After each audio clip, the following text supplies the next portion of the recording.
Well, summer is officially wrapping up, and the battlefield is being drawn. If you're stepping into the 12th grade right now, you're stepping into what a lot of folks call the admissions war.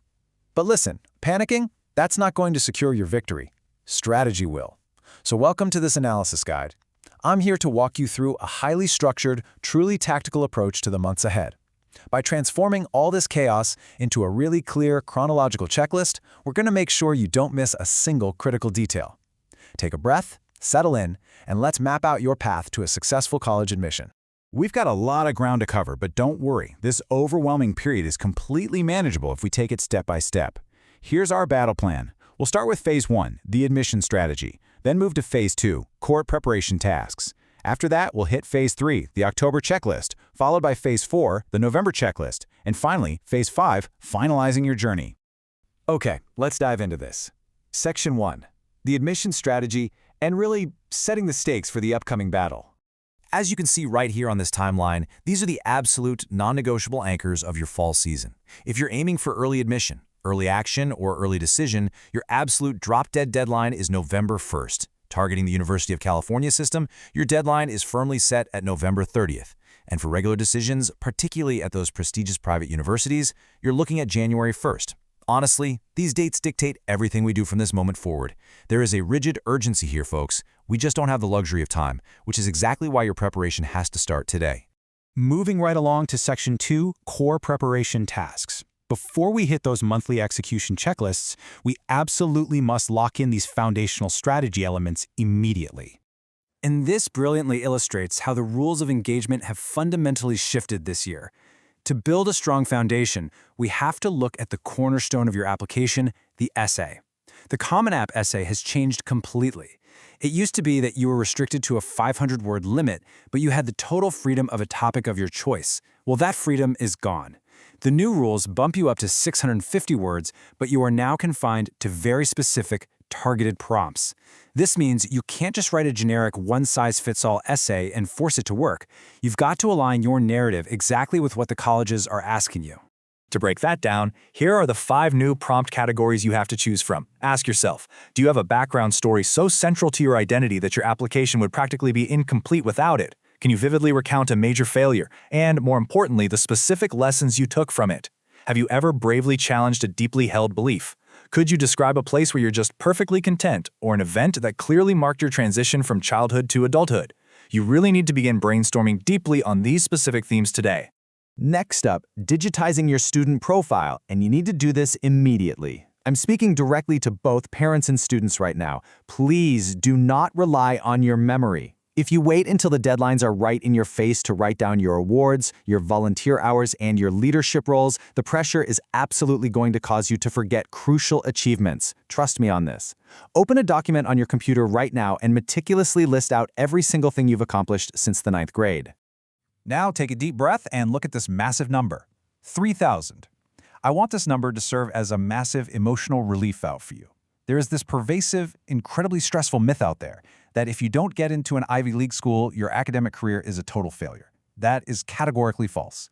There are 3,000 diverse, highly effective colleges and universities in the United States. Your goal here isn't just to find a famous brand name. It's to find the absolute best fit for your specific future.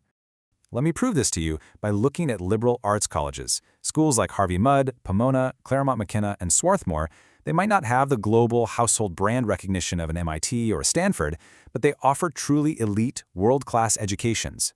Consider this pretty wild fact. Engineering graduates from the relatively small Harvey Mudd College actually often secure higher starting salaries than graduates from Ivy League schools. Seriously. Expand your horizons. Look for the institutions that provide the highest quality education, not just the loudest name recognition. Okay, let's talk about recommendations. The most competitive universities are going to demand up to 3 letters, 1 from your school counselor and 2 from teachers who actually instructed you in the 11th or 12th grade. Let me be perfectly clear about a massive strategic error a lot of students make. Do not choose a famous person, a local politician, or a distant relative with an impressive title if they do not know you intimately.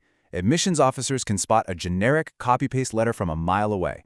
You need teachers who can speak deeply and specifically about your character, your work ethic, and your intellectual curiosity. Finally, the last piece of our foundation, standardized tests.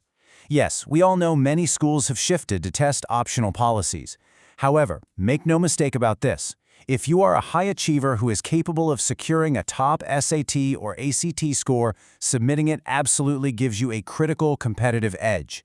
The final test date you can realistically utilize is in December, but tactically speaking, you should aim to secure your target score way before then. It'll drastically reduce your stress later while you're busy writing all those application essays.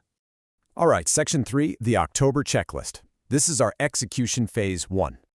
So the crucial point is that with the foundation set, October is all about locking in your decisions. First things first, you have to narrow down that massive initial list of 10 to 15 colleges into a tight, finalized list of 5 to 9 target schools, and you need to review this with your counselor. Once those schools are locked, start tailoring your specific essays to match the exact culture and the prompts of those institutions. If you took the October 5th SAT, review those scores objectively and make a firm decision right now on whether a December retake is actually necessary. Finally, definitively lock in those early action or early decision choices. The time for indecision is over. Simultaneously, you must formally request your recommendation letters now. Give your teachers ample time to write something thoughtful. And please, do not assume anything with the testing agencies. Log into your accounts and physically verify that your SAT scores have actually been sent to your target colleges. Also, begin aggressive research into local scholarships. Talk to your counselor about regional funding opportunities. And above all else, if you're applying early, submit those applications well before the stroke of midnight on November 1st. You really don't want to be the student frantically clicking refresh while the server crashes at 11:59 p.m. Let's take a quick pause here. Ask yourself, are you ready for November? If you execute that October checklist with real discipline, the answer is going to be yes. But understand that November requires a shift in mentality. October was about gathering info and making decisions. November is all about absolute precision and meticulous review. Which brings us right into Section 4, the November checklist, execution phase 2. In November, you absolutely must relentlessly proofread your regular decision essays, and I use the word flawless deliberately here. A single typo can completely disrupt the flow of an otherwise brilliant essay. Get back into your portals and double-check to confirm that all recommendation letters have actually been uploaded by your teachers and counselor. And for anyone targeting the massive University of California system, your absolute hard deadline is November 30th. Your UC application must be completely finalized, reviewed, and submitted long before that Thanksgiving food coma sets in. While all your academic work is getting its final polish, November's also the crucial time to secure your financial strategy. Go to those financial aid seminars and actively gather scholarship info. And I want to highlight something for lower-income students. This is a vital strategic window for you to explore the QuestBridge program. It's a phenomenal early admission route designed specifically to connect high-achieving, lower-income students with top-tier universities, very often with full financial support. Definitely do not leave resources like that on the table. Finally, Section 5, finalizing your journey. Take a breath. The heavy lifting is largely behind you now, provided you've stuck to the schedule.